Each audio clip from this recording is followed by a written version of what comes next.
Hello ನಮಸ್ಕಾರ friends, ಹೇಗಿದ್ದೀರಾ? ಚೆನ್ನಾಗಿದ್ದೀರಾ ಅಂತ ನಾನು ಭಾವಿಸುತ್ತಾ ನಾನು ಸಹ ಚೆನ್ನಾಗಿದ್ದೀನಿ. Welcome back my channel.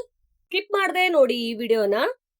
ಇದನ್ನ ಫ್ರಿಡ್ಜ್ ಅಲ್ಲಾದ್ರೂ ಇಡಿ ಅಥವಾ ಹೊರಗಡೆ ಆದ್ರೂ ಇಡಿ, ಮಾಡೋ ವಿಧಾನ ಚೆನ್ನಾಗಿದ್ರೆ ಈ ಚಟ್ನಿ ಪರ್ಫೆಕ್ಟ್ ಆಗಿ ಬರುತ್ತೆ ಫ್ರೆಂಡ್ಸ್.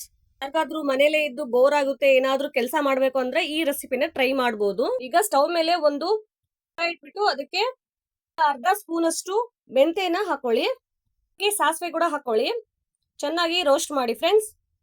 ಆಮೇಲೆ 2 ಚಮಚದಷ್ಟು ನೀವು ಜೀರಿಗೆನ ಹಾಕೊಳ್ಳಿ, ಚೆನ್ನಾಗಿ ರೋಸ್ಟ್ ಮಾಡಿಬಿಟ್ಟು ಪಕ್ಕದಲ್ಲಿ ಎತ್ತಿಟ್ಕೊಳ್ಳಿ ಫ್ರೆಂಡ್ಸ್. ಇದನ್ನ ನಾವು ಮಿಕ್ಸಿಗೆ ಮಾಡ್ಕೊಂಡು ಇಟ್ಕೋಬೇಕು, ಪೌಡರ್ ನುಣ್ಣಗೆ ರುಬ್ಕೊಂಡು ಪಕ್ಕದಲ್ಲಿ ಇಟ್ಕೋಬೇಕು. ಯಾವ ಕಾಳನ್ನ ಇಲ್ಲಿ ಬಳಸಿದೀವಿ ಅಂತ ಗೊತ್ತಾಗ್ಬಾರ್ದು. ಅದ್ರ ಜೊತೆ ಸ್ವಲ್ಪ ಹಿಂಗ್ ಹಾಕ್ಬಿಟ್ಟು ಚೆನ್ನಾಗಿ ರುಬ್ಬಿಟ್ಕೊಳ್ಳಿ. ಈ ತರ ಬಿಸಿನೀರಲ್ಲಿ ನೆನೆ ಹಾಕಿ ತೆಗೆದಿರುವಂತ ಮೆಣಸಿನಕಾಯಿ, ಇದನ್ನ ರುಬ್ಕೊಂಬರೋಣ. ಬೆಳ್ಳುಳ್ಳಿ ಹಾಕಿ, ನಿಂಬೆಹಣ್ಣು ಗಾತ್ರದಷ್ಟು ಹುಣಸೆಹಣ್ಣು ಹಾಕಿ, ಪ್ರಮಾಣದಲ್ಲಿ ಬೆಲ್ಲವನ್ನು ಹಾಕಿ ಬಿಟ್ಟಿರುವಂತಹ ಪೌಡರ್ ಅನ್ನ ಸೇರಿಸ್ಬಿಡಿ. ಇಲ್ಲಿ ಸ್ವಲ್ಪ ಉಪ್ಪು ಹಾಕ್ಬಿಟ್ಟು ಸ್ವಲ್ಪ ಎಣ್ಣೆ ಹಾಕಿ ಇದು ಕೂಡ ರುಬ್ಕೊಂಬರ್ರಿ ಫ್ರೆಂಡ್ಸ್. ಹಾಗಾದ್ರೆ ಬನ್ನಿ ಮಾಡೋಣ. ಸ್ವಲ್ಪ ತಳ ದಪ್ಪ ಆಗಿರುವಂತಹ ಒಂದು ಬಾಣ್ಲೆನ್ ತಗೊಳ್ಳಿ, ಅದಕ್ಕೆ ಸ್ವಲ್ಪ ಎಣ್ಣೆ ಹಾಕ್ಬಿಟ್ಟು ಈಗ ಕಡಲೆಬೇಳೆ ಮತ್ತೆ ಉದ್ದಿನ ಬೇಳೆನ ಹಾಕ್ಕೊಂಡು ಅದ್ರ ಜೊತೆ ಸ್ವಲ್ಪ ಬೆಳ್ಳುಳ್ಳಿ ಕೂಡ ಸೇರಿಸ್ಬಿಡಿ. ಇಲ್ಲಿ ಚೆನ್ನಾಗಿ ಅದು ಎಣ್ಣೆಯಲ್ಲಿ ಬೆಳ್ಳುಳ್ಳಿಯ ಪರಿಮಳ ಬಿಡಬೇಕು. ಹಾಗೆ ಸ್ವಲ್ಪ ಇಲ್ಲಿ ಬ್ರೌನಿಶ್ ಕಲರ್ ಆದ್ರೆ ಸಾಕು ಫ್ರೆಂಡ್ಸ್. ಸೊ ಸ್ಕಿಪ್ ಮಾಡದೆ ನೋಡಿದ್ರೆ ಈ ರೆಸಿಪಿ ಹದ ಕೆಡೋದಿಲ್ಲ, ಹಾಗಾಗಿ ಸ್ಕಿಪ್ ಮಾಡದೆ ನೋಡಿ. ನೆನೆ ಹಾಕಿರುವಂತಹ ಮೆಣಸಿನಕಾಯಿ ರಾತ್ರಿ ಸಹ ನೀವು ನೆನೆ ಹಾಕಿ ಬೆಳಗ್ಗೆ ಚಟ್ನಿ ಮಾಡಬಹುದು.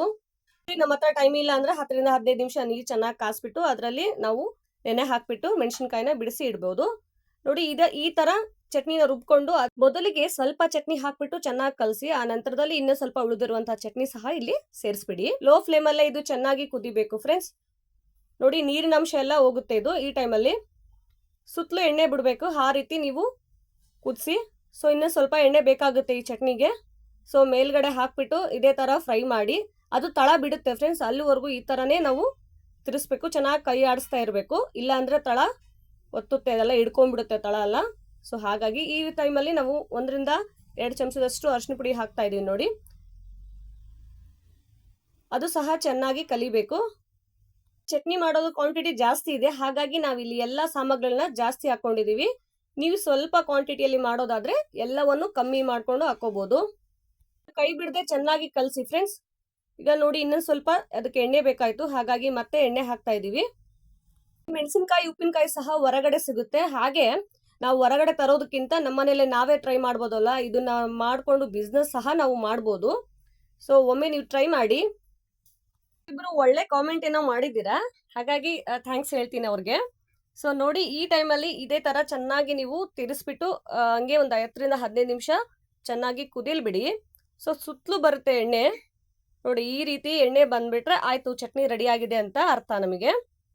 ಡೈಲಿ ಅನ್ನ ಸಾಂಬಾರ್ ಇದೆ ಅನ್ನೋರು ಸಹ ಇದನ್ನ ಸೈಡ್ ಡಿಶ್ ಆಗಿ ಯೂಸ್ ಮಾಡ್ಬೋದು. ಹಾಗೆ ಚೆನ್ನಾಗಿರುತ್ತೆ ಉಪ್ಪಿನಕಾಯಿ. ಏನಾದ್ರೂ ನೀರಲ್ಲಿ ಹಾಕಿ ನೆನೆ ಹಾಕ್ಬಿಟ್ಟು ಅದನ್ನ ಮಾಡಕ್ ಆಗಲ್ಲ ಅಂದ್ರೆ ಹಾಗೆ ಸಹ ನೀವು ಮೆಣಸಿನಕಾಯಿನ ಸ್ವಚ್ಛ ಮಾಡ್ಬಿಟ್ಟು ಸಹ ನೀವು ಮಾಡ್ಬೋದು ಫ್ರೆಂಡ್ಸ್. ಹಾಗೆ ರುಬ್ಕೊಂಡು ಮಾಡ್ಬೋದು. ಇದೇ ಮೆಥಡ್ ಅಲ್ಲಿ ಮಾಡಿ, ಏನು ಹಾಳಾಗಲ್ಲ, ಚಟ್ನಿ ಚೆನ್ನಾಗಿರುತ್ತೆ. ಬಿಸಿ ಅನ್ನಕ್ಕೆ ಇದು ಸ್ವಲ್ಪ ಹಾಕೊಂಡು ಅದಕ್ಕೆ ತುಪ್ಪ ಹಾಕೊಂಡು ತಿಂದ್ರಂತೂ ಇನ್ನೂ ರುಚಿಯಾಗಿರುತ್ತೆ ಫ್ರೆಂಡ್ಸ್. ಒಮ್ಮೆ ಟ್ರೈ ಮಾಡಿ. ರೊಟ್ಟಿಗೆ ಸಹ ಚೆನ್ನಾಗಿರುತ್ತೆ, ಚಪಾತಿ ರೊಟ್ಟಿ ಏನಿರ್ಬೋದು ಅದಕ್ಕೂ ಚೆನ್ನಾಗಿರುತ್ತೆ ಫ್ರೆಂಡ್ಸ್. ಒಮ್ಮೆ ಟ್ರೈ ಮಾಡಿ, ಮನೆಯಲ್ಲಿ ಹೇಗ್ ಬಂತು ಅಂತ ಕಾಮೆಂಟ್ ಮಾಡಿ ಫ್ರೆಂಡ್ಸ್. ಇಷ್ಟೊಂದು ಮನೆಗಳಲ್ಲಿ ಆರ್ಥಿಕ ಪರಿಸ್ಥಿತಿ ಸರಿಯಾಗಿರೋದಿಲ್ಲ, ಹಾಗಾಗಿ ಹೆಣ್ಮಕ್ಳು ಹೊರಗಡೆ ದುಡಿಯೋಕ್ಕೂ ಆಗಲ್ಲ. ಸೊ ಮನೇಲಿ ಏನಾದ್ರೂ ಮಾಡ್ಬೇಕಲ್ಲ ಅಂತಂದ್ರೆ ಅವ್ರಿಗಿದು ಒಳ್ಳೆ ರೆಸಿಪಿ.